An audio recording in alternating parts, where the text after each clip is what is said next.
Our colleague John Miller reported that back in May, the suspect was arrested by local law enforcement, it appears off base, for driving while under the influence. It appears that information did not actually get to the military because a brigadier general who spoke just a short time ago said that they weren't aware of that past contact. And so there was this question, were there things that were spiraling in his life to include now running up against the U.S. criminal justice system? All those big questions for investigators as they try to piece together the why. Well, you mentioned the U.S. criminal justice system, Josh, and I'm wondering on that. I mean, obviously, the military has its own uniform code of justice.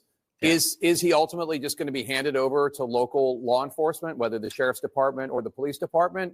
Or is there some way that the military will handle this? Yeah, and when I said that, I meant the DUI off base would be handled by the regular U.S. criminal justice system. But he's now in the military justice system, which falls under what they call the Uniform Code of Military Justice. The military has its own justice department and its own prosecutors, its own courts, for example. And that is where he will be likely, I assume he will be tried here, obviously, for attempted murder, it appears. And, obviously, the military can convict people and can fine people just like the U.S. Justice Department could as well. And so he certainly faces very, very serious consequences.